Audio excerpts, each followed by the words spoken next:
We are now.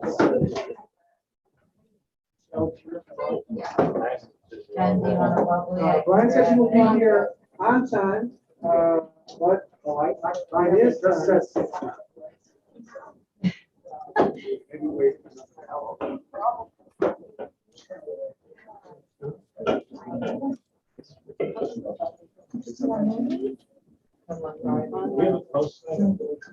No, I don't. Not unless there's a motion in a second. No plans that I'm aware of.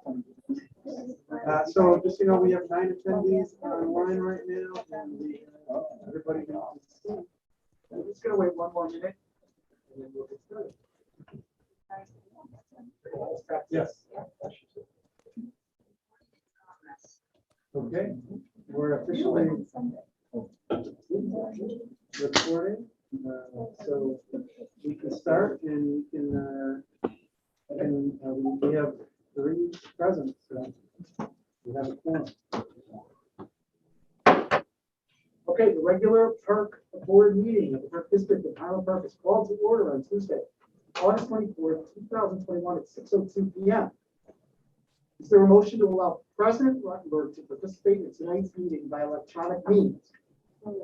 Second, thank you. Roxanne, can you please call the roll? Commissioner Bernstein, Commissioner Freeman, Vice President Grossberg. Yes. All right, motion carries.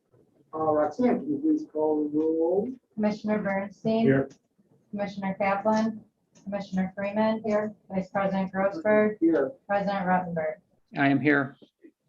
Okay. Additions to the agenda. Executive Director, are there any additions to the agenda?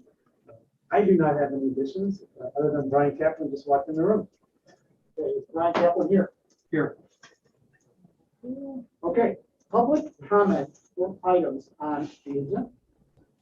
I understand there were numerous emails sent in for public comment regarding Park Avenue voting facility. All of these emails were shared with the Park Board and will be recorded into the meeting minutes. Executive Director Rose will read electronic submissions at the end of public comment. For the sake of efficiency, duplicative comments will not be repeated. If any member of the public submitted an email for public comment is present tonight and wishes to speak live, we will not read your electronic email. Consistent with this, we ask those providing live public comment only share new or additional information. Please also keep public comments under 3 minutes. So with that being said, is there anyone present from the public who wishes to speak and provide public comment? You come on up, please state your name and address. Where do I speak? Yeah, in that seat. So our president can hear us. Okay. Hello, everybody. I'm Laura Knapp, the Commodore of North Shore Yacht Club. Park Avenue is on. Yes.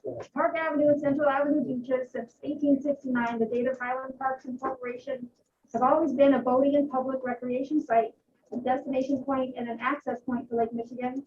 The North Shore Yacht Club Board of Directors really wish to thank the Park District Commissioners and staff for facilitating the use of this site for boating activities over the years and for being stewards of the shoreline of Lake Michigan. Today, we ask you to sign the intergovernmental agreement between the city and the Park District that is before you this evening, as well as approve the other boating facility items up for approval so that we can move forward with fixing what is broken.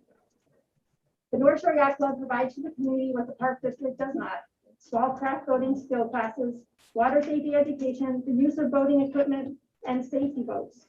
We have been an affiliate organization to the Park District for over 50 years. And since 1933. I also want to remind you that we are a passionate group of local boaters, a not-for-profit Illinois corporation, and an all-volunteer club that offers very affordable boating services. As of today, we have some very interesting stats. We have 211 member families and about 607 people that are members of our club. And if they come 2 times a week for 4 weeks for 4 months, then that equals 20,000 visits. So that's a lot of boaters at Park Avenue. And that's just our club, not the people who come as individual boaters. Our classes had 250 participants as of today in sailing, kayak, and paddleboard, and that also includes water safety. We had a beach-to-beach paddle race where 120 paddlers and guests were in attendance. We've had 2 full moon paddle kayak events with 40 participants. We have recertified 12 of our instructors in CPR and first aid.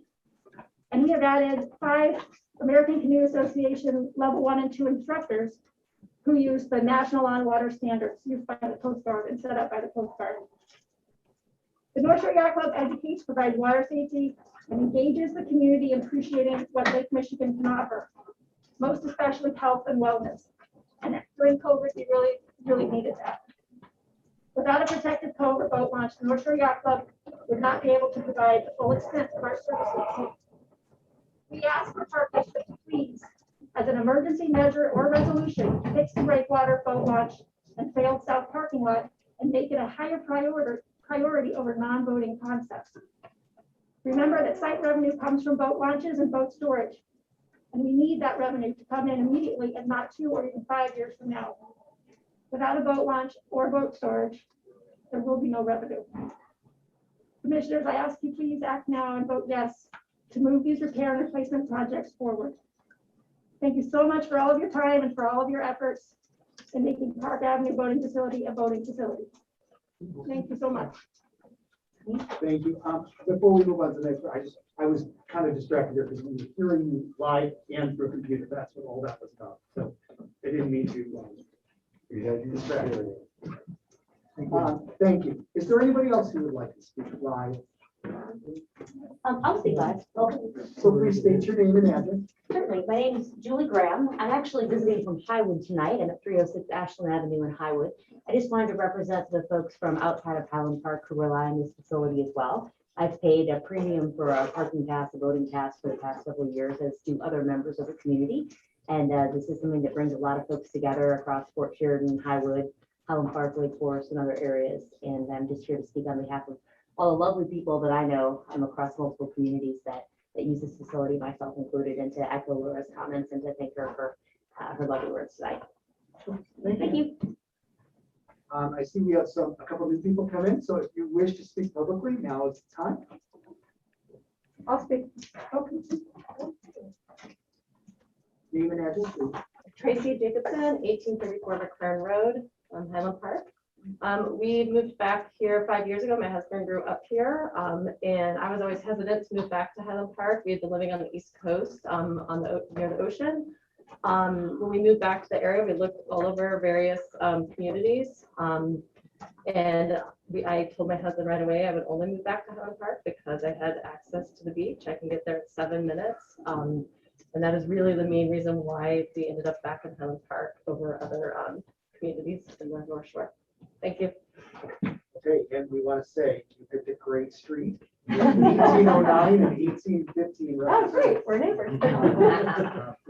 Okay, before we go to the next person, which we'll get to in just a second, I just wanted to please repeat that we want you to keep the comment sharing new information, additional information. I know you have similar feelings, but if you could try to keep it as much to you, that would be great. Now, come on up, please. Thank you. Might be a little bit new information, yes. My name is David Moltak, and I reside at 1111 Crofton Avenue North in Highland Park. I've launched my own powerboat at the Park Avenue ramp for many years, and I've managed a marina on Lake Michigan for 25 years. First, I'd like to say congratulations to the Park District for a stellar financial performance despite COVID. Here's my view from a different perspective. We ended 2020 with about $2.7 million surplus, which was used to offset capital outlays. Year to date, as I read the financial statements, in 2021, there is a $3.7 million surplus. This is all the more remarkable given the budget projected a small loss by now, not a big surplus. Speaking for the boating community, we appreciate your support in finding a way to replace the breakwater so we can continue to launch safely. There isn't much time, and we want to get started on fundraising. We need to produce written materials explaining the project, but without a funding model nailed down, we feel like we are stuck in the starting line. We suggest a working meeting in the next week or so with representatives from the Parks Foundation, the boating community, the yacht club, and the park district to hammer out a proposal for the finance committee. Thank you very much. Thank you. Would anybody else like to speak publicly? Okay. Oh, okay. No.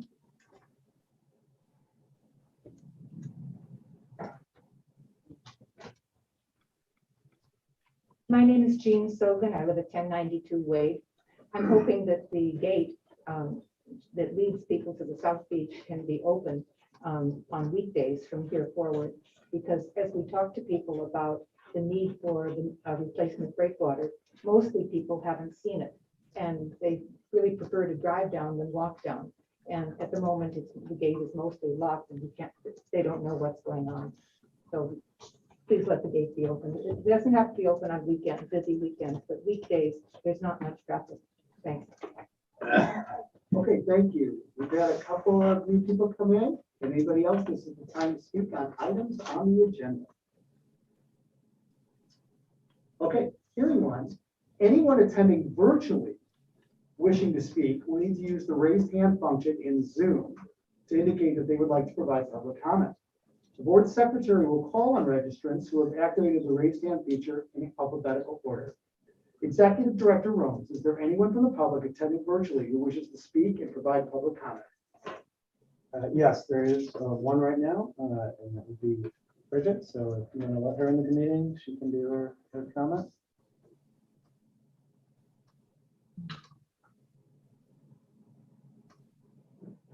Hi, everyone. Can you hear me okay? Yes, we can hear you. Perfect. Wonderful. My name is Bridget Wolf. I live at 995 Marion Avenue. I grew up in Highland Park. I was trying to be an avid beach user, and I learned how to sail actually down in Wilmette. Our beach was, at the time, as many of you know, not one to be visited often, if ever. And I applaud the Park District for investing in Rosewood and making it the destination for swimming that it has become. And we've seen with the improvements, the draw that this beach has become. Similar to Rosewood, we also have the luxury and the beautiful asset of Lake Michigan to give these boaters a facility safely for them to be separate from the swimmers, safely to have the right understanding how to use this lake. And so, it's only appropriate that as a park district that we also support and fund the safe boating and the restoration of the bluff for boating as well as for just swimming. So thank you for taking care of all of our shoreline. Okay, thank you very, very much. Is there anybody else online that has raised their hand and wishes to speak for it? There is not anybody else who has raised their hand. Okay, great. So at this point, like we said before, Executive Director Rose has received letters, and he is going to read it. Yes, I received numerous emails that were in support of the Park District approving the intergovernmental agreement with the city. I'm going to read one specific statement that was shared by the following: Annette Johnson, Christy Weber, and Tim Johnson, Karen and Rich Copeland, Axel Anderson, Ben Wernick,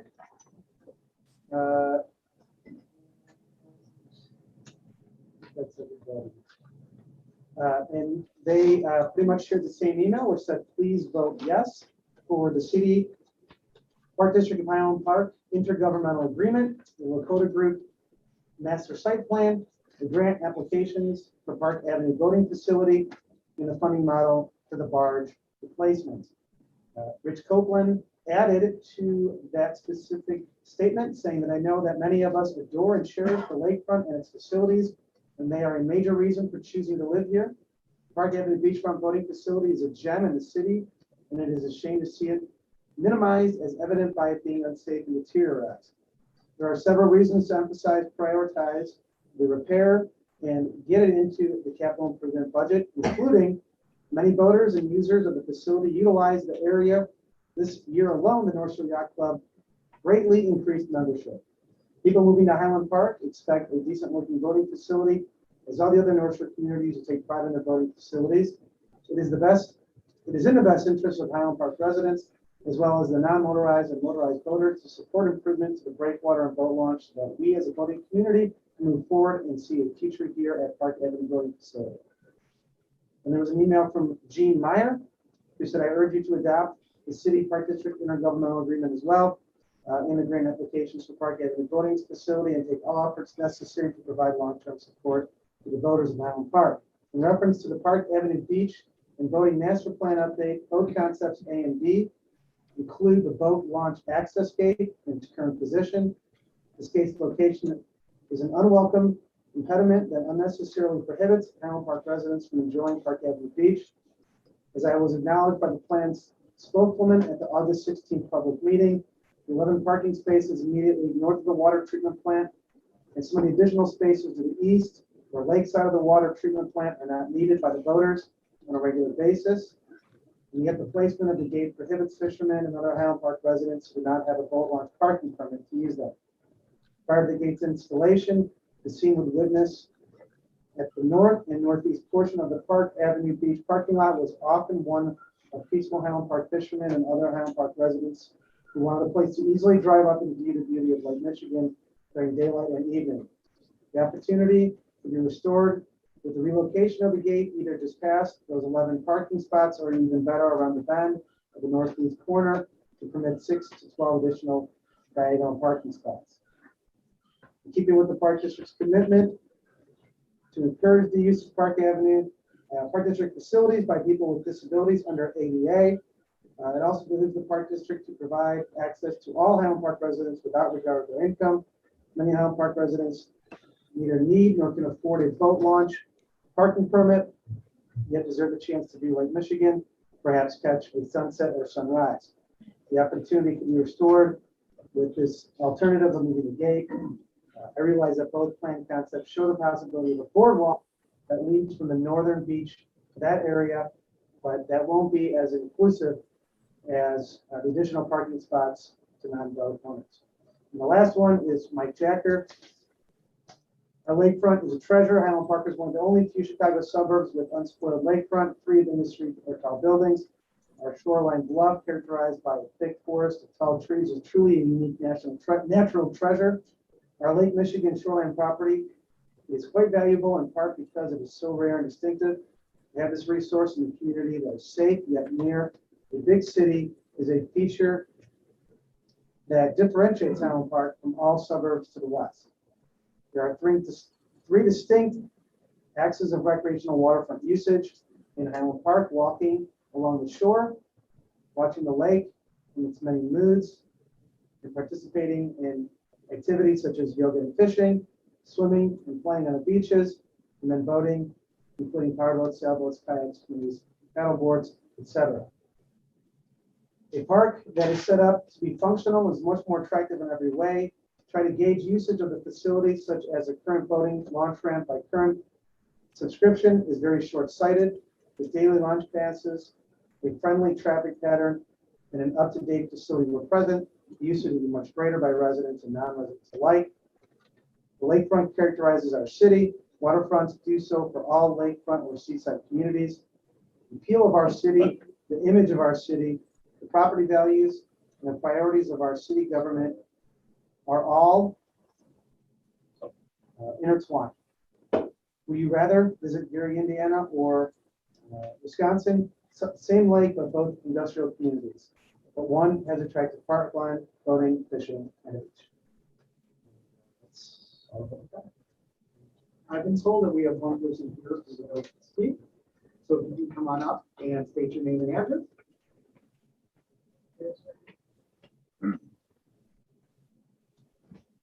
Kelly Kramer, Ridgewood Drive in Highland Park. The Park District has spent $7 million on a golf course. So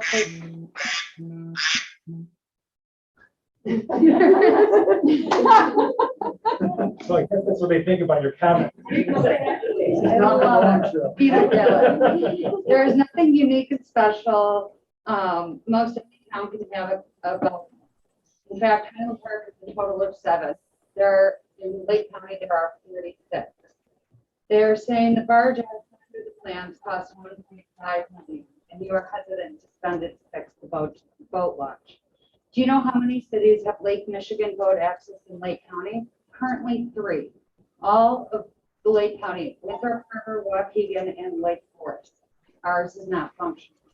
We should be cherishing our lakefront. Instead, we have neglected the damage for too many years, and the simple fix has now turned into a full replace and build.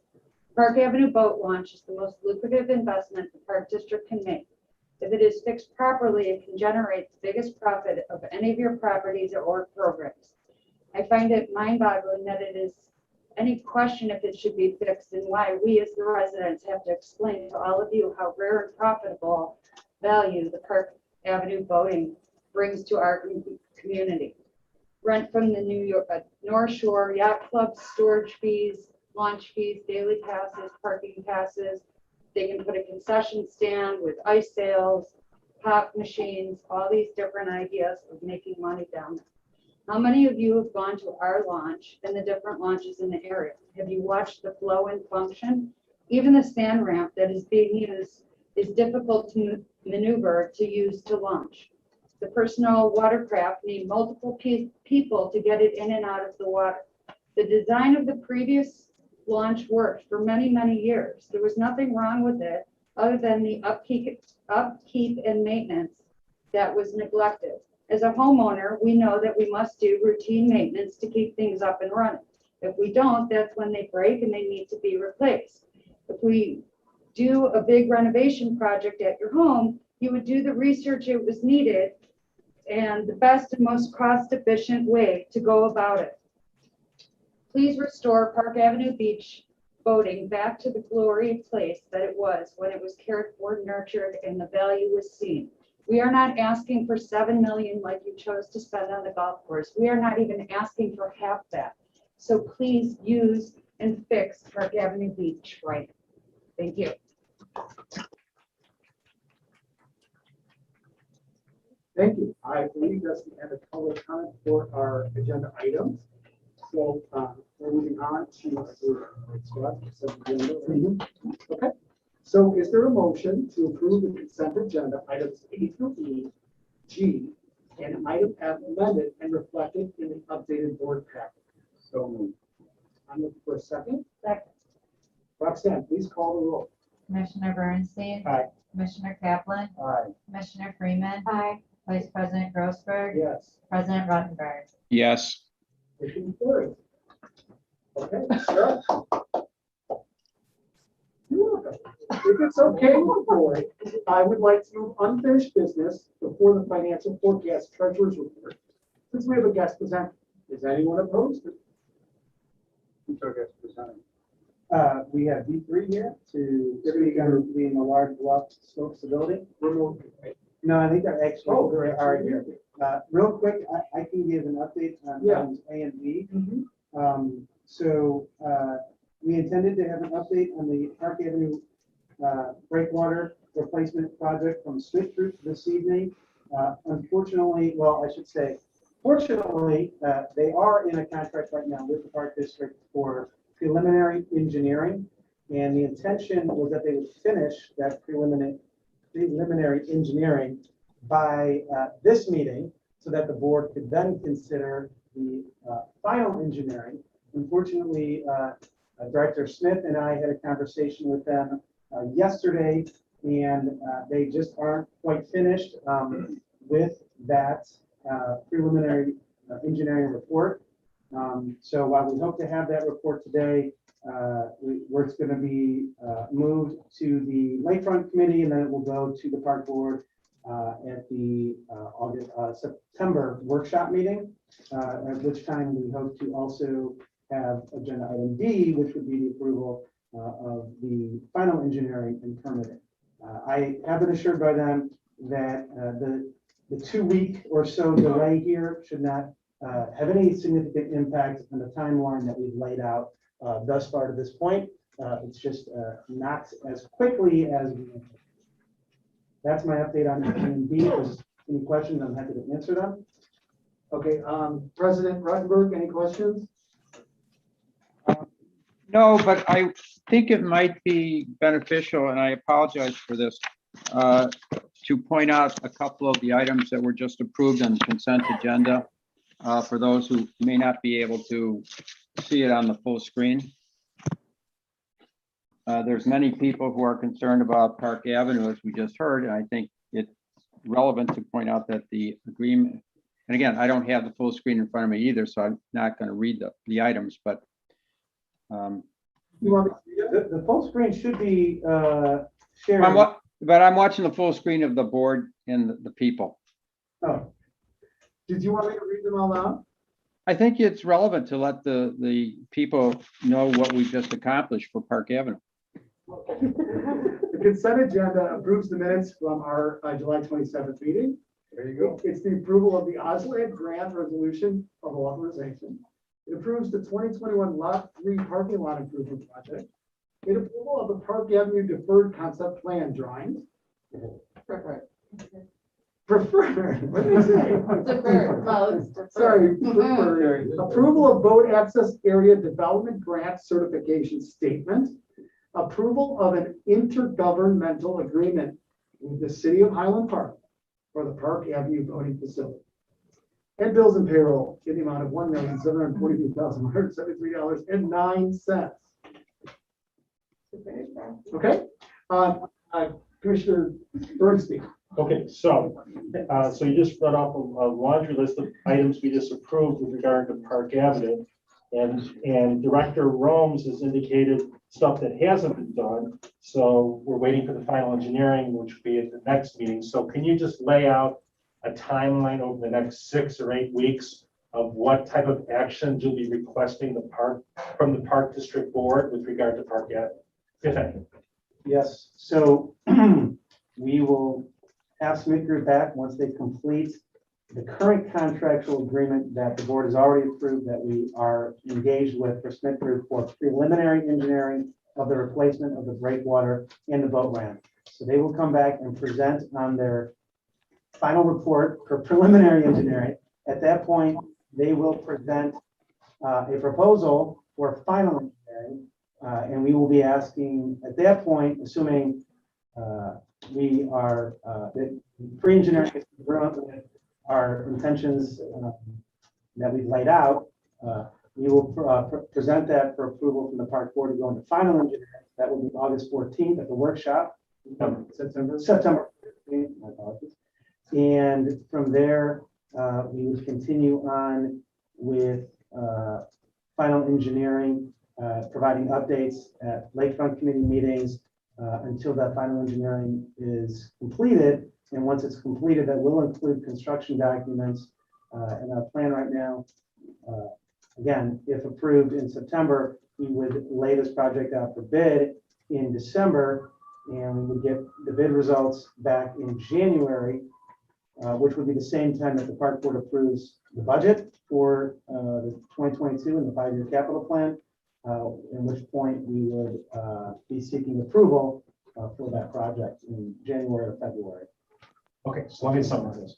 So the next step is that we're going to have a report from Smith Group, who's going to provide us their results of the preliminary engineering study that they're working on right now. Is that correct? That's correct. And then the next step after that is that the Smith Group will present the Park District Board with a proposal to turn that preliminary engineering report into a final engineering report. That's correct. And then we're going to vote on that sometime in September. September. Yeah, We're shooting for the first meeting of September. Right. And assuming the park board approves the proposal for final engineering, then Smith Group then takes the preliminary engineering and turns it to a final, and that could take a couple months for them to do that. Yeah, that'll be construction documents that will be used to bid out the project. So between the time in September, when we vote on the proposal for final engineering, until January, there'll be no other park board actions with regard to Park Avenue Beach. That is correct. Okay, so we're waiting on the final engineering, the bidding, and then the construction documents. Yes. So the next action you'll be looking from the park board is sometime between December and February when that information is available.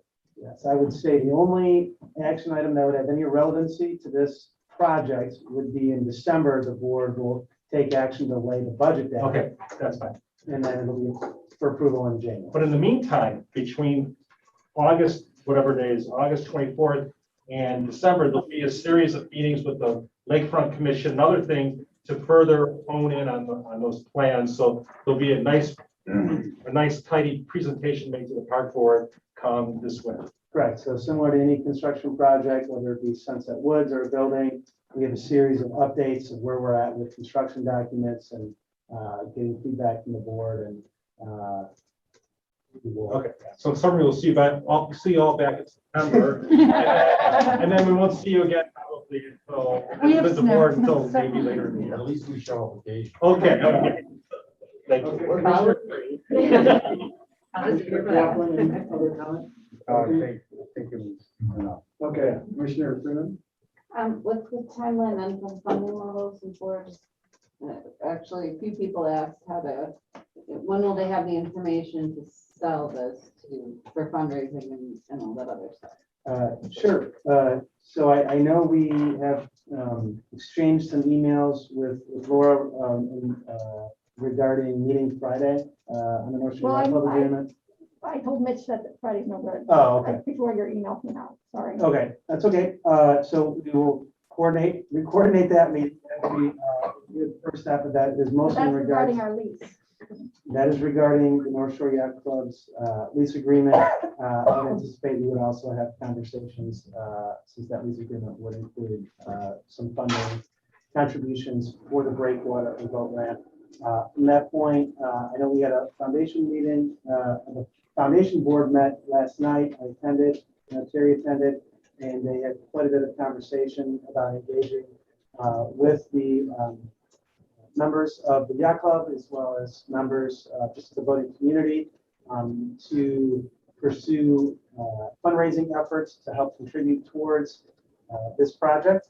So from a fundraising standpoint, those meetings will hopefully start next week.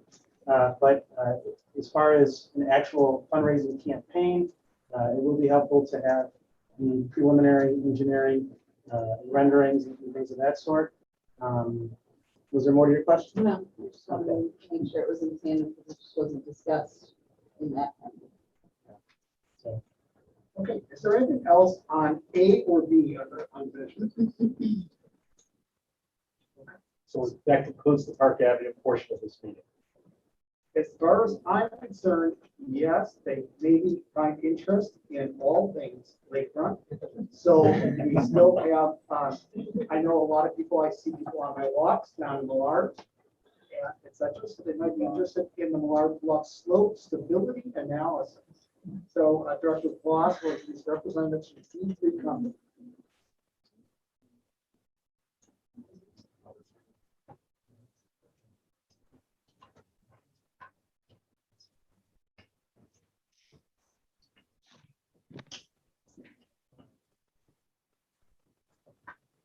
If a lot of people are going to get up, we'd ask you to do it, I guess, before we start. If you're going to stay, that's great too, but we'll just wait.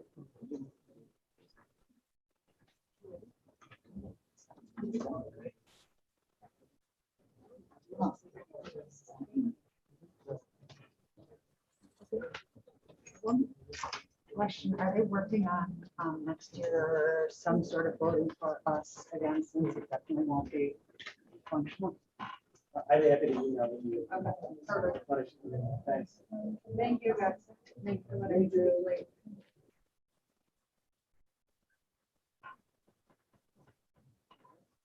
Better see. Okay.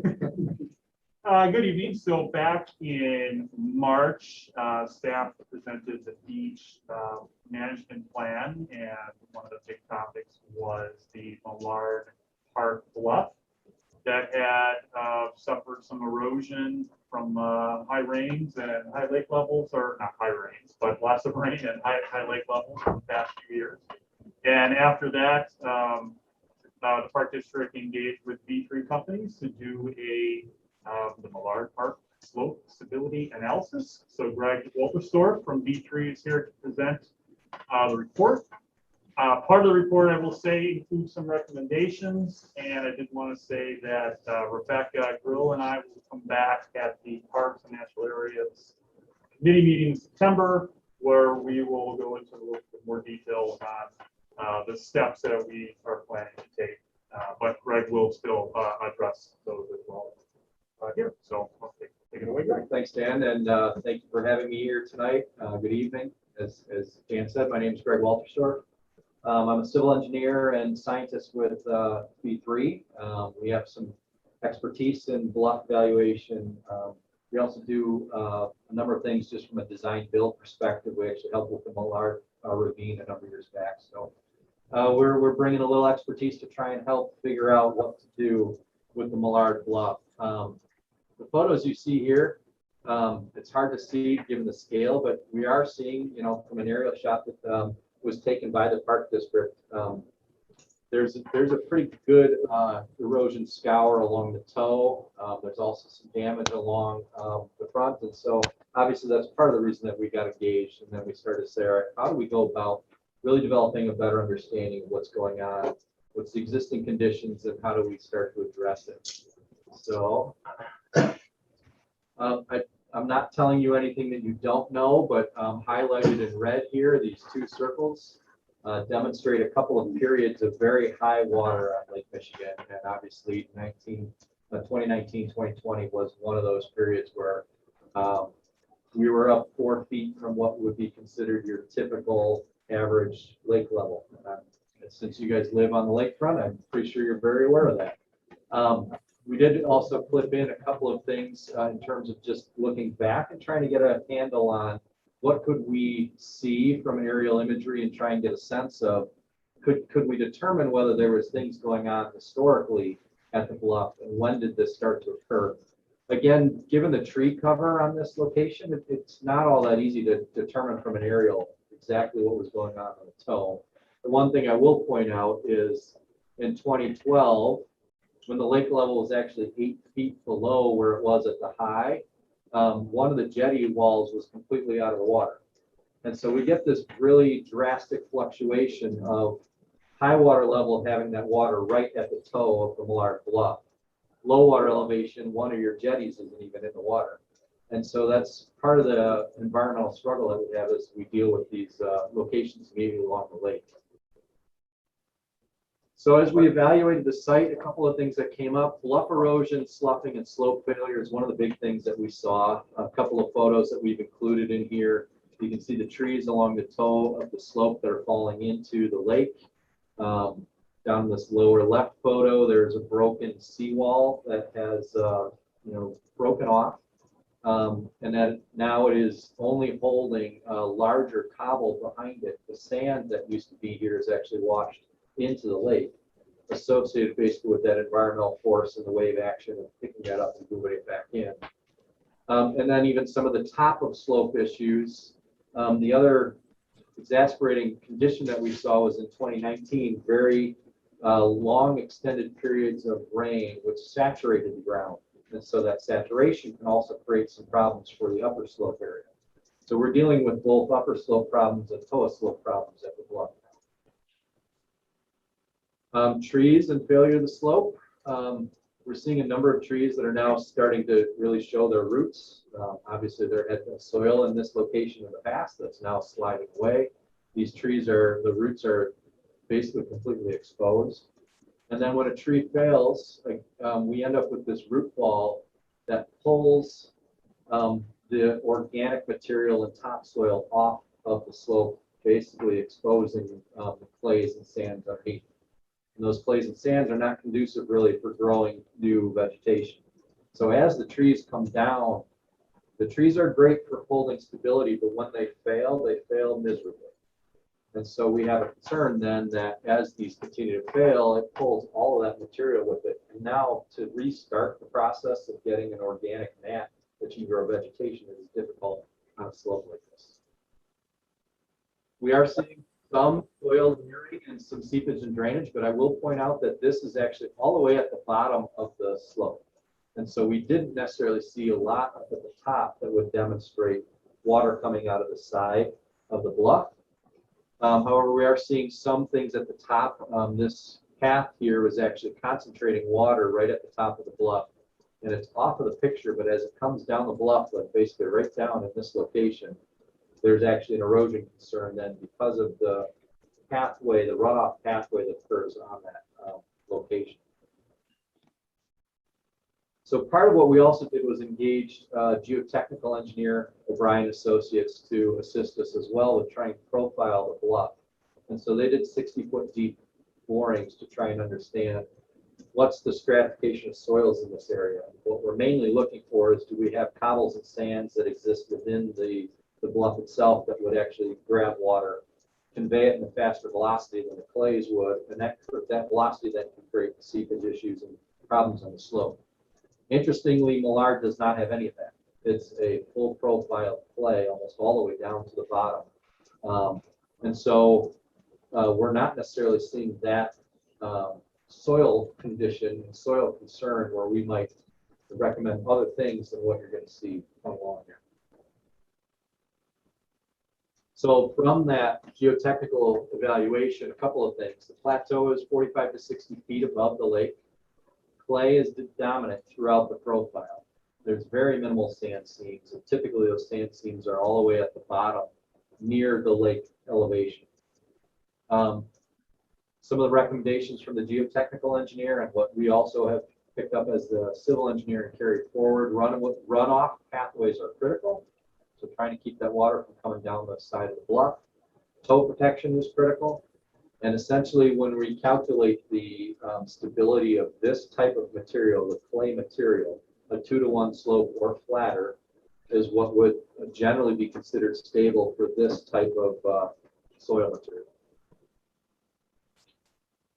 So a few recommendations that we've made. One of them is topographic monitoring, looking at setting 15 to 20 points along the bluff inflection point. So you can see on this photo, you have the bluff coming up and then it plateaus, kind of right about where this colored stake or pole is at. Essentially going along that bluff line and setting 15 to 20 points that helps us understand the movement of the bluff. And the bluff will generally move outwards towards the lake and slough down in elevation. So trying to understand where we're seeing expressed a number of these surface failures, trying to keep an eye on that. One of the items that is really good right now for the bluff is almost all the drainage actually goes back to the ravines, not off the front of the bluff. So that's a benefit where we don't necessarily need to come in and do drastic drainage changes at the top of these conditions, but there's a couple areas of concern. But as the bluff continues to move, maybe that starts to change over years. So just having a way to understand what we're seeing in terms of movement. Tree removal, as I mentioned, trees do a great job holding the slope for a time period, but when they fail in a bad way. So going in, there's especially priority areas all the way along the shoreline, shown in yellow here, where the toe slope is already starting to fail, and now we have trees basically leaning.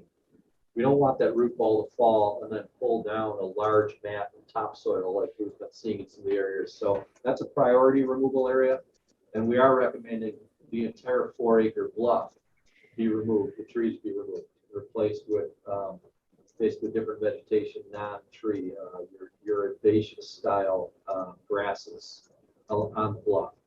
This is a sensitive bluff. As you can see from some of the pictures, the topsoil depth is not that much. You got 4 to 6 inches of topsoil.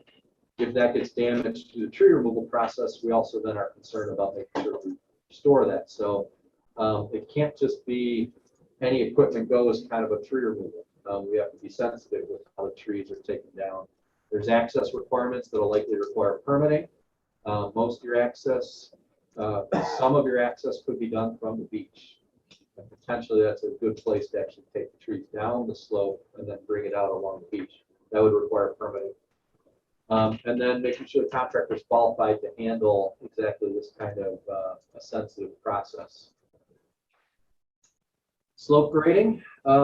We've identified a couple of points of failure. The top of the slope has a pretty long continuous line, and then 2 primary zones at the bottom, at the toe, that are issues and are currently exposed. And because it's exposed and you're now having just clay, growing vegetation on that can be difficult. The other component is, like we talked about, the runoff pathways. When the slope fails and it creates then this pocket below the failure that actually concentrates water. And when it concentrates water, now you get this focal point of water runoff, and then we want to remove that. We want to keep as much as possible the water going down the bluff in a non-concentrated manner. So doing some grading to remove those concerns and replacing topsoil and doing some seed installation. We have identified about 1 acre of area that we would suggest gets this type of a treatment. Equipment restrictions are important. Again, a decent amount of this would likely be hand graded due to the slope concerns and the equipment concerns. And again, having a qualified contractor could be important through that process. Given where the bluff is now moved to and where some of the benches and the trail is located, we're recommending essentially to relocate that trail back away from the bluff and give essentially a 30 feet buffer from your public access areas in that zone to where the deflection point is. So moving that back. We've provided a exhibit here which shows the trail removal zones and then a trail reinstallation area that would be recommended. Then the big ticket item is really addressing the bottom of this slope and handling the toe protection. There's 450 feet that we're considering priority. Those are the areas that have already failed and are experiencing the most wave action right now and having concerns that it's going to undermine the bluff and continue to erode up that line. Again, access permitting and the cost of this is a big deal. So you can see, we're estimating between 1 and 1.2 million to handle that 450 foot area. So that is, we acknowledge that that's a big number and it's likely going to take some time to budget and plan and maybe even do some grant funding and that type of tough stuff to figure out how to put that together and come up with those dollars. And along with that, handling that seawall repair, we believe that that's probably another $50,000 to address that, to try and hold the sand behind that one area that has failed. We believe that that seawall actually runs all the way along.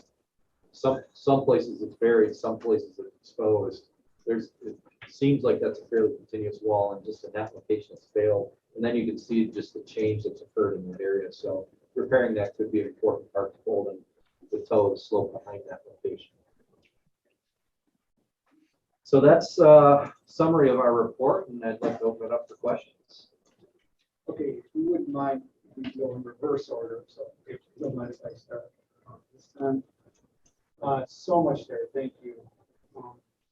I know it's an everyday part of many of our lives here. It's critically important. So I've gotten some questions on the 2019 rains. So I assume this is the same thing that afflicts Moraine. So we can see the scope of what these once every decade, once every century sort of rains have been doing to us. And see that all of the issues that are before us when it comes to the lake. And so this is what concerns me. Is that after Rosewood and the work we've done there, and the work that we want to do at Park Avenue, we still have Moraine happen. So I just wanted to make that point that there are things that are out of our control that are causing us to weigh people's money.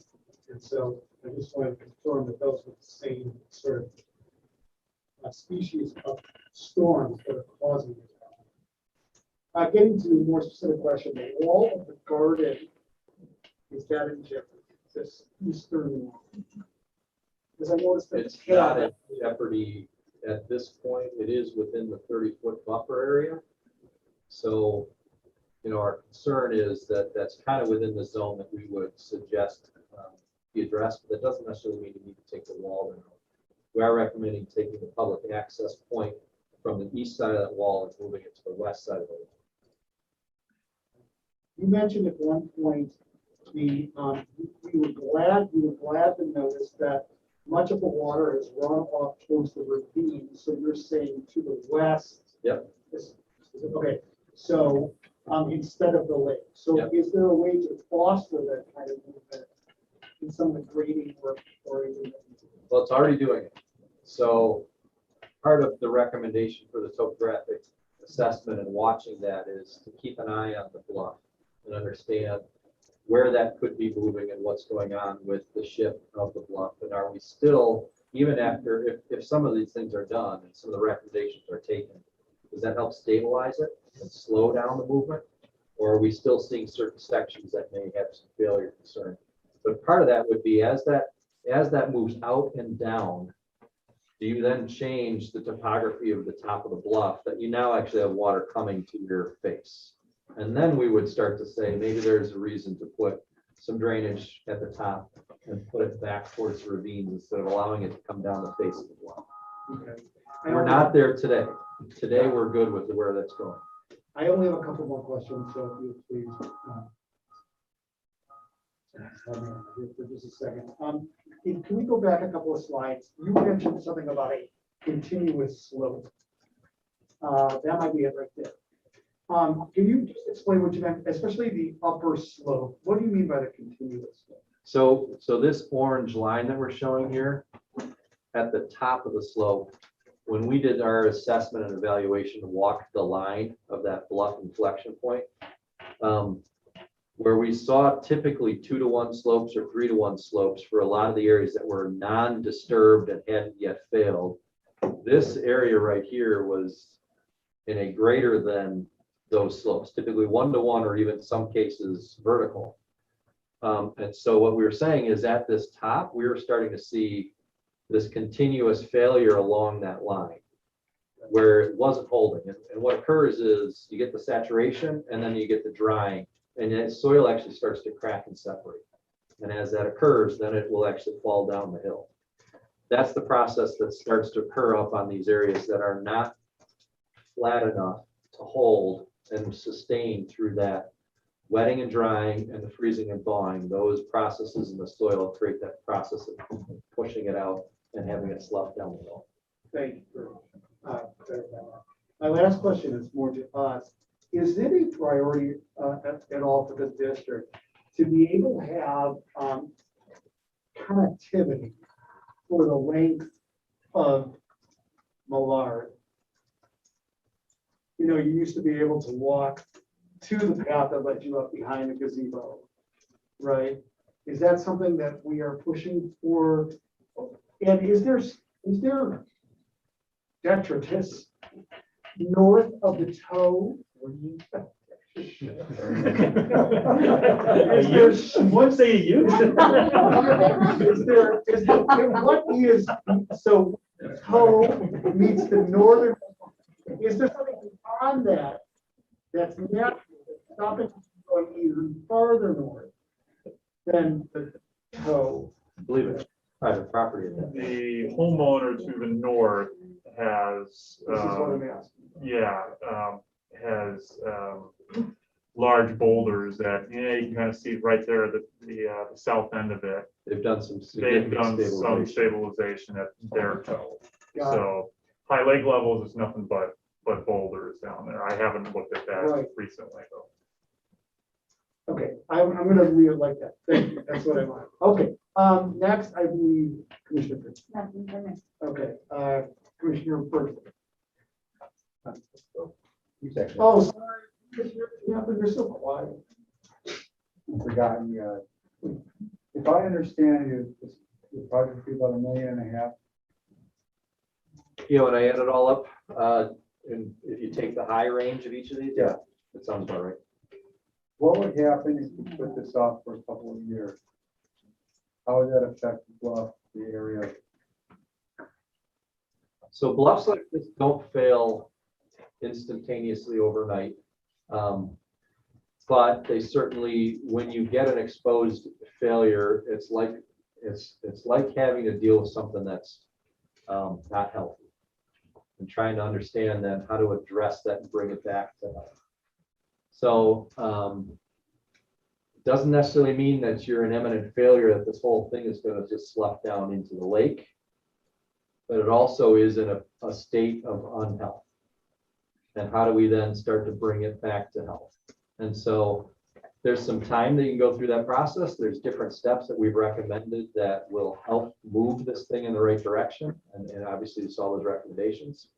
The full project starts to get you to where you're really addressing the concerns.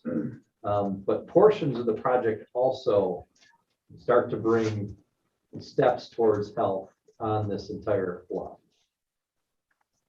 When you brought up an interesting point, so are we in danger of total bluff failure?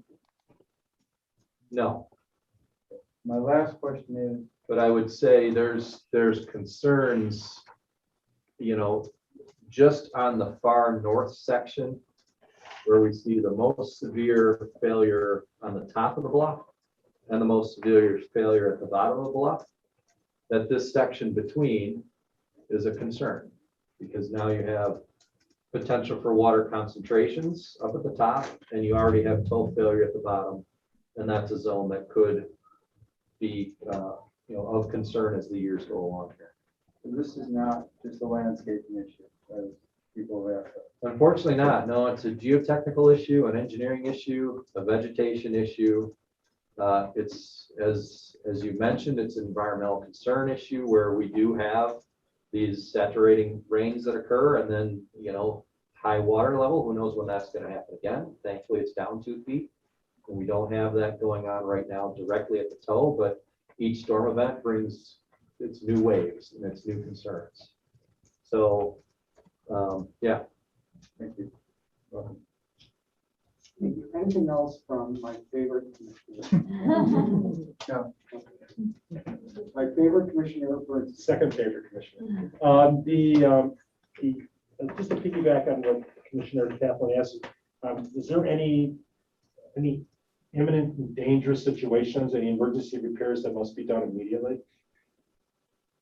I would say no. Again, these bluffs fail over time.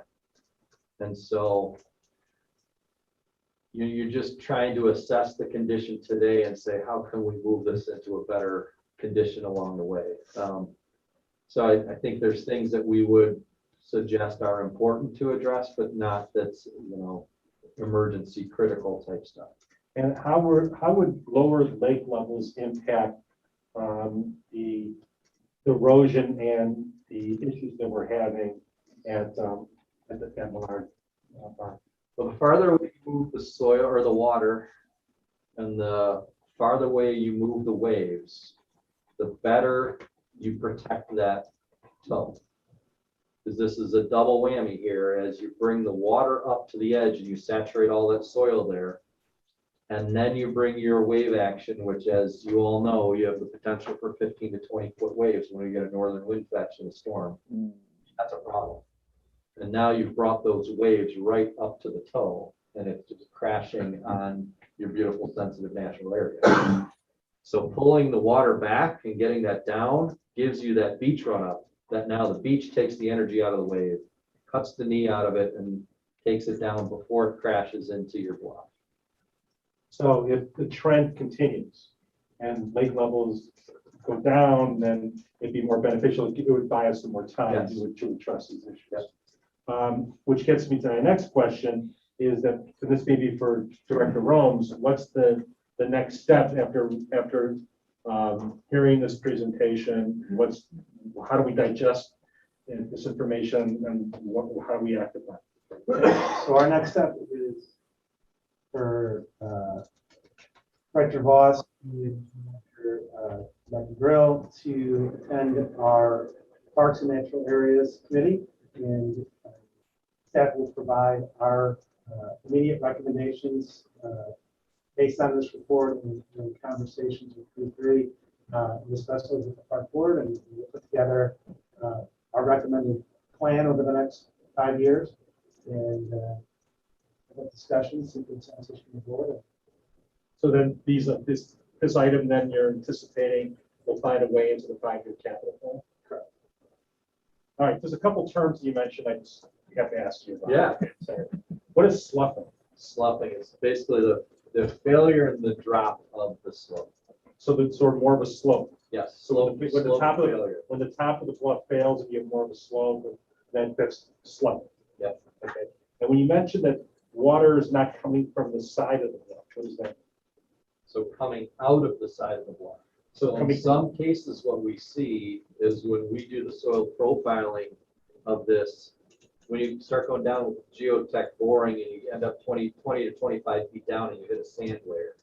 What happens is your rain that occurs generally will saturate your soils, and then it gets into the sand layer and it'll follow its easiest path out to where it so wants to shoot go. out the middle of the bluff. So it's not necessarily jetting Okay. out the side. Yeah, but it's. No, I mean, I don't think we're Maybe, gonna see that. you know. Yeah, but it will seep out the side, and then when you get that seeping out the side, it creates that problem area. And that point of potential failure that now you're adding water to the middle of your bluff and creating a problem where it now still has to get down to the lake. So you're not seeing that as. That's not occurring here where we're seeing these saturated zones all the way down at the bottom, close to the lake. It's, I mean, it's obviously from the photos, you can see it's still a couple of feet above the lake, but it's 60 feet below the bluff.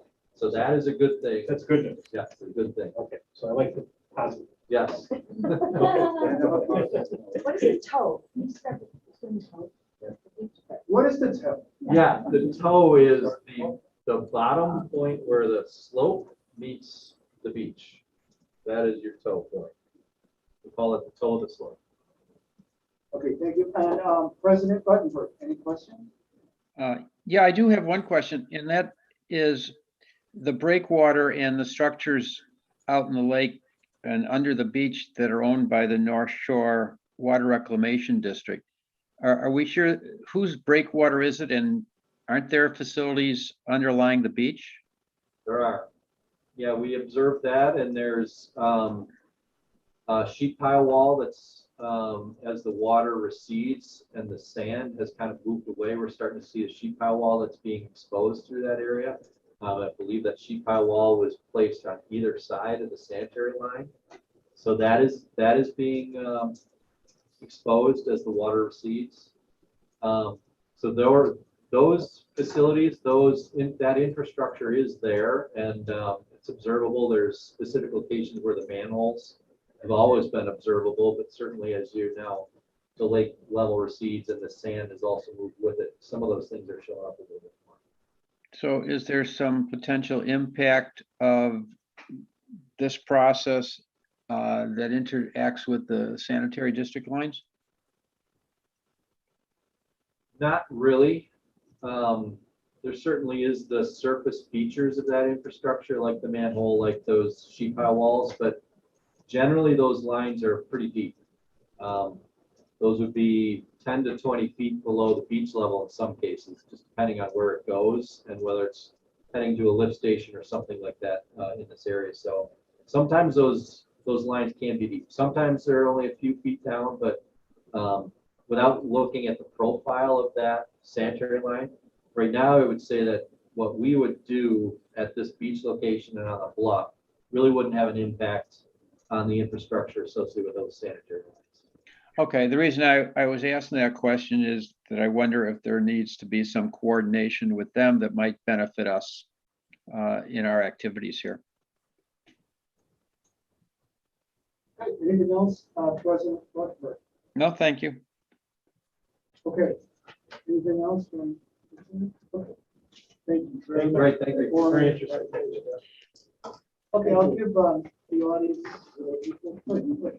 our community a chance to speak. You don't want to hear about the Parks Foundation? I hope so. The Parks Foundation helps us. Thank you.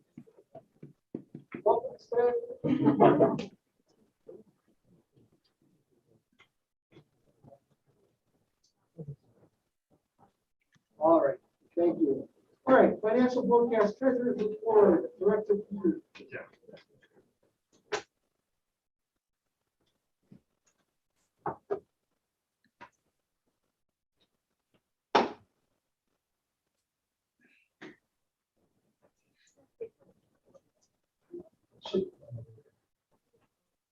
Is it already up there, Dan? That's already up there. I think it's in a PDF, but, Oh. Transitions.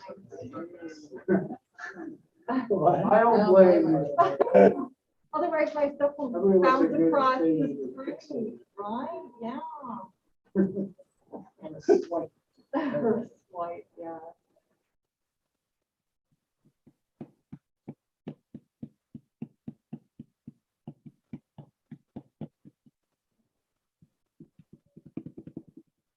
Oh.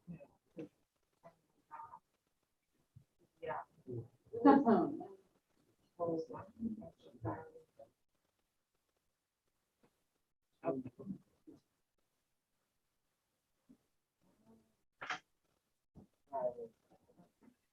Okay, all right, so good evening.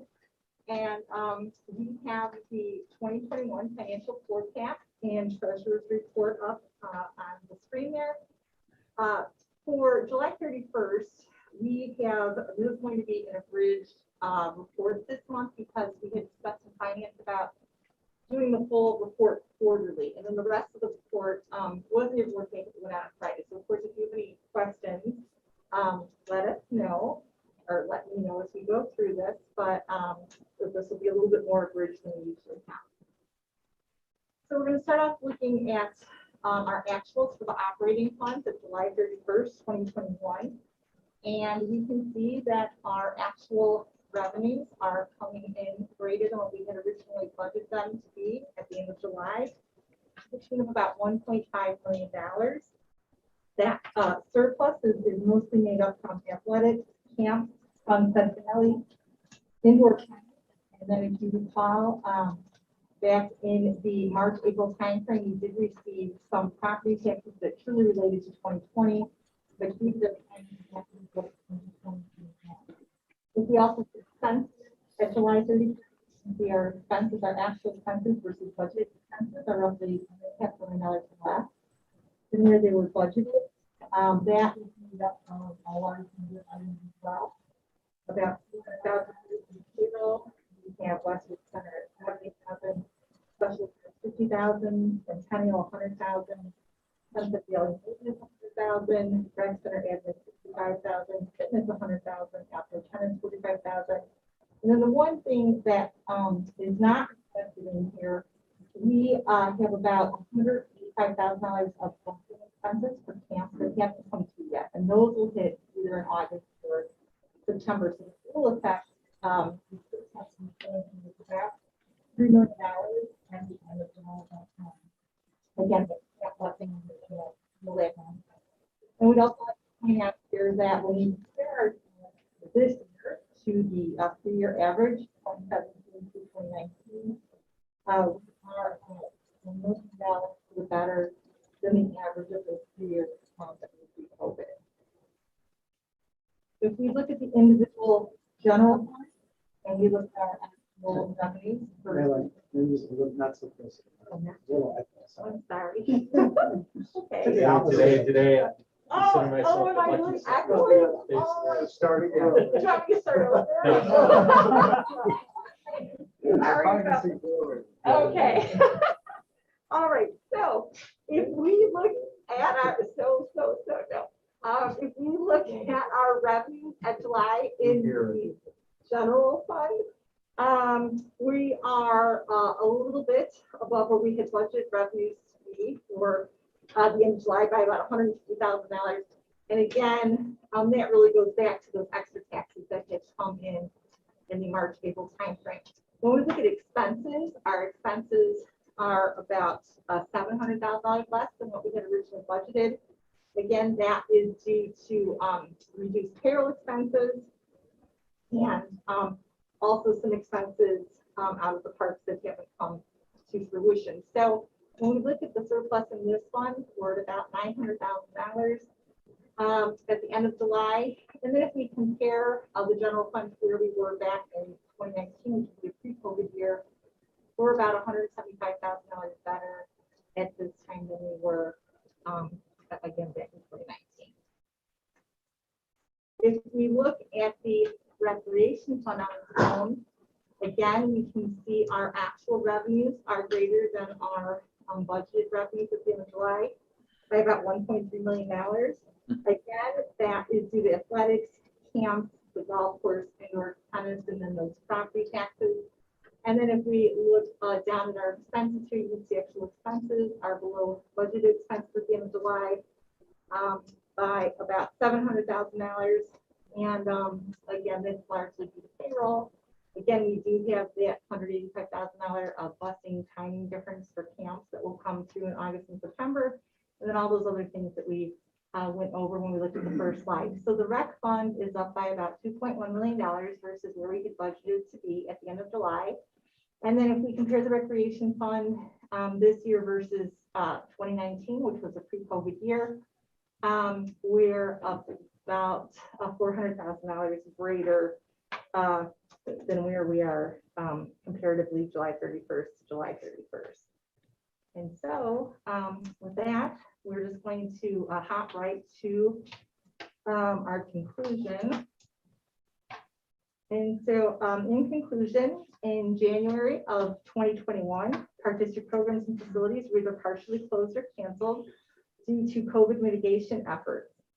Since then, the Park District was able to significantly adjust expenses, especially payroll at $300,000 below budget, resulting in roughly $3 million above budgeted net revenue. This number contains a couple $100,000 of camp busing expenses that have yet to hit the books. And staff also want to stress caution when looking at these numbers as the Delta variant continues to spread across the country and may cause new COVID mitigations that could be harmful to future programming during the rest of 2021. That aside, when comparing 2021 actual versus 2017 through 2019 averages, we are $1 million over the pre-COVID bottom line for the same time period. And finally, for the period ending July 31st, 2021, athletics had a surplus of $162,000 more than budget. Camps is at $285,000 greater than budget.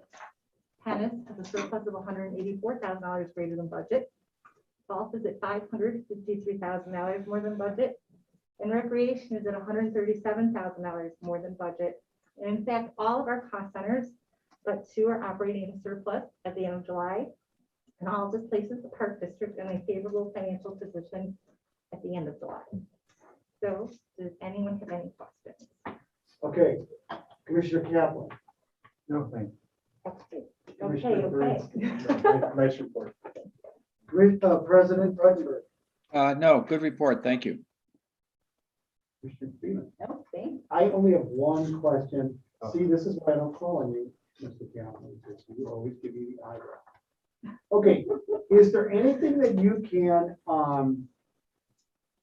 anticipate other than different COVID things like that would change the trajectory of the report based on winter months, Right. such as rec center or anything like that? Right, and staff have discussed, the what ifs, of course, not at great length, and it's hard to predict what could be happening. So I think it is possible, and of course I will defer to Brian too, it is possible that we are not going to end with our numbers looking as good as they are right now.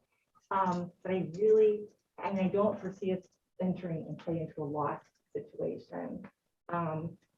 And that's really, I think, all I want to say, because I'm not sure. I mean, we could be completely closed down again. We could have to refund, program fees that we have collected or will collect depending on when a close down could occur. But luckily, the bulk of our program happens really during the summers when we pull in a big chunk of our money. And so, what we have so far, we pretty much netted, we've got the big busing expense, of course, less payroll expenses, but I can't see it hitting a negative sort of event.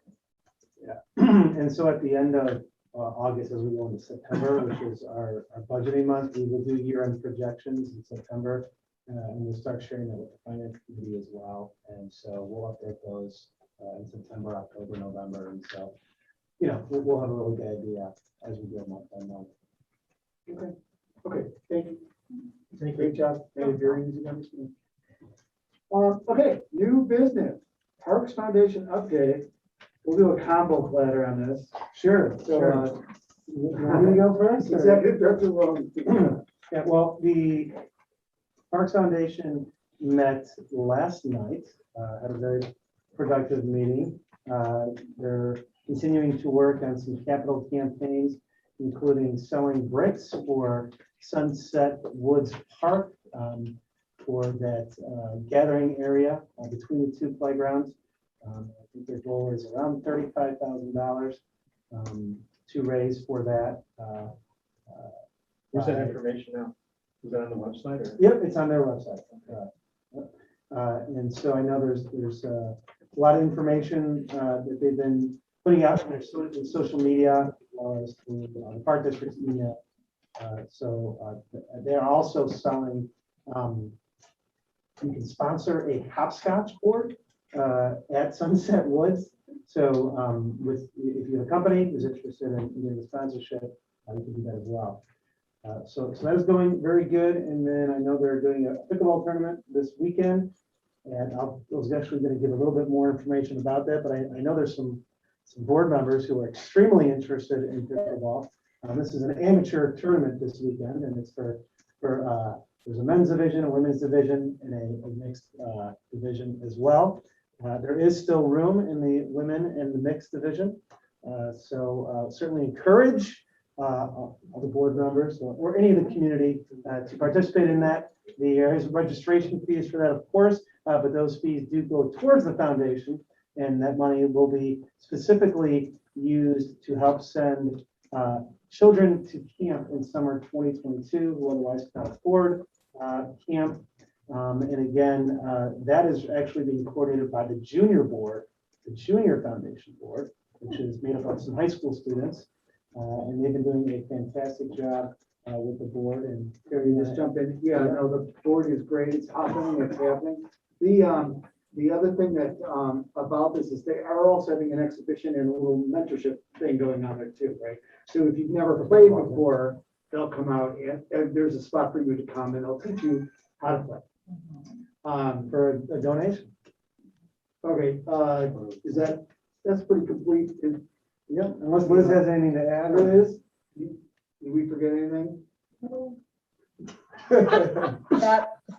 I'm here. That's pretty much it. Yeah, they have a lot going on. They've had a busy summer and did a lot of fundraising. So this is a really great way to wrap up the summer with the pickleball tournament. And I know David and Jean Sogan are in the crowd here tonight, and I know they did have a meeting with them as well to kind of talk about the Park Avenue. So I know there's been some conversation started with members of the voting community, and hopefully some follow up very soon regarding those. So. Okay, great. Anything else on the Parks Foundation update? No. Okay, director's report. Executive Director Rome present. Yeah, I do want to share some exciting special events that we have coming up, but we've kind of had a drought of special events really for a while. So we are excited that this Saturday, we're going to have our first ever daddy-daughter luau at Rosewood Beach. It's very exciting. There are two, it's normally inside in February, but we did not do that. So there are 2 time slots. The first one is at 4:30. There are 130 participants enrolled right now. The second one is at 6:30. That one has 70 participants. So spots are still available for the luau. Participants will park up at Ravinia, and there will be a shuttle bus that takes them down. And there will be all kinds of fun stuff: dancing, limbo, hula hooping, crafting, and there will be a special guest, Moana will be there. So very excited. You all know who Moana is? I'm shaking my head, yes. Okay, good answer. Very, very popular Disney princess. Beautiful Hawaii. I think. Yeah, she is. Is that like she related to Belle at all, or? They're in the same. Different continent. Yeah, right. Anyway, so we're excited about that. Also, as was previously mentioned, there is a 2-day pickleball fundraiser tournament, and the Parks Foundation volunteers will, of course, be out there coordinating that. Again, all volunteer run. Some of our staff will be out there as well. But you could do the clinic is $25, as Terry mentioned, and then to participate in the tournament is $50 per player, and it goes towards a very good cause to help send kids to camp in 2022. So Labor Day weekend, we are actually hosting the 2021 Chicago Open Pickleball Tournament at Danny Kenneth Park. So this is a professional and amateur pickleball tournament. Starts on Thursday, runs through Sunday. There are an estimated 650 players. That's Labor Day weekend? Yes. 650 players who are expected to compete in this very competitive event. The purse is around $35,000 for the competitive division. Spectators are welcome to attend. There is an admission fee. It's $10 to view it. For admission, there's also a VIP admission ticket, which is $75. That includes food, non-alcoholic refreshments, and also 3 drink tickets. And the event will be televised on CBS Sports. So it's pretty exciting. Right. So, you know, you could practice in your tournament this weekend and maybe join the amateur. My match starts at 8 o'clock. But we are excited that, you know, a lot of people from out of state are coming. This is a national tournament. What days is it? Saturday and Sunday? Thursday, Friday, and Saturday, and I think it wraps up Sunday. Okay. Serious tournament. Last 2 things I want to mention. These are before our next board meeting, so I want to mention them. September 24th, we're bringing back the annual Autumn Fest at Heller Nature Center. Families can enjoy the typical activities we've had in the past: petting zoo, pumpkin patch, campfire, and lots of games for the kiddos. This year it is going to be pre-registered, so there will be a limit of the number of people, but it will be at 4 p.m. And then there's it's $30 per child and $15 per adult, and we will do some different time slots. Also at Heller, we did have our honey harvest started today, so we harvested about 1,000 pounds of honey, which is really, really good. Probably last year there might have been 700 or 800 pounds. So we have lots of honey, and we always end up selling that honey. It always sells out, so that's exciting. And then Saturday, September 25th, we have our annual Touch a Truck event, which is scheduled to be at Sunset Woods Park from 10 to 12, and kiddos can come out and jump all over the trucks and have a good time. So 2 more things that are some feel-good things I just want to share with the board. We did receive a card and a letter in the mail that was thanking the Park District for our online fitness platform, RC On The Go, which is a virtual fitness platform. They specifically mentioned how the Park District Supervisor and Group Exercise Instructor, Lauren Worthy, at the Rec Center, how she impacted her life through the pandemic. In fact, this person was so grateful that their thank you letter included a $1,000 donation to the Parks Foundation in honor of Lauren's impact on her life. So that was very exciting. Now, the thing that also surprised me was that this person lives in Florida. So they were taking advantage of our virtual platform in Florida, not in Highland Park. And as you know, our virtual platform, RC On The Go, it is available obviously to residents and non-residents. The fee is only $5 per month, and that $5 fee actually goes towards the Parks Foundation. So in a sense, for $5 a month, you can participate in virtual fitness, and your payment goes towards a good cause. So there's still about 95 participants who are members of that and are still participating in that platform, and we anticipate in the winter months that'll probably increase a little bit as well. So that's all very good news. The last thing, Moraine Town, I received an email from Ann Flanagan Vassy with the Moraine Township Food Pantry. She emailed me today to thank the Park Board for our 13 years of partnering with the Moraine Township to make their food pantry garden possible, which is at Woodridge Park. So we prepare and provide the garden for Moraine Township, and they generate at least 30 items of produce per week for the pantry, and they also provide garden plots for 12 of their pantry clients.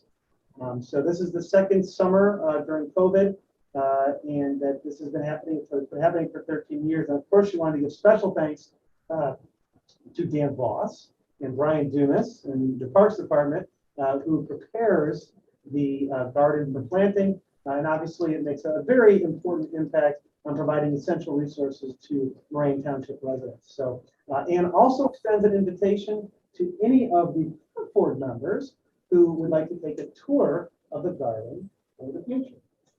So, if you're interested, let me know. Thank you, Ann. Thank you. And those are all of my. Fantastic. I have worked that garden 3 or 4 years, and it's very, very well worth it. Hard work in the swing hot sun. Okay, let's see, board comments on new business. Mr. Kell. So as I sent to the commissioners, yes, I was a commit watching pickleball people play. And a couple of them actually thanked me the new rules we set out and told me how great play was there and how it was working well. But I was afraid to go look at pickleball. Sweeping the nation. Well, every time we're online about pickleball, it's doing something negative. So It's growing so fast, it's been hard to keep up with, but we caught up, I think, pretty well with some of the guidelines that we put in place, and those guidelines are working. they're working. So, According to the pickleball players, the guidelines are right. And that's my comment. Now I move to adjourn. Anybody else with a comment other than Commissioner Devlin? Okay, do we have any public people? Any more online? Any more public comment? Any more? Okay. So, Hey, Brian, oh, Yes? I'm sorry, there was a chat from Bridget Wolf There was? that says, yeah, when does the financial plan happen and PDHP commitments in budget towards that happen? I think we answered that. Yeah, I believe, yes. That was like question. Commissioner Freeman asked that earlier on. Move to adjourn. so, is there a motion for adjournment? Mr. I said yes. Is there a second? Aye. All right, our meeting is adjourned at 7:29 Thank you. p.m. Good night, everyone. Thank you for a fantastic, get home.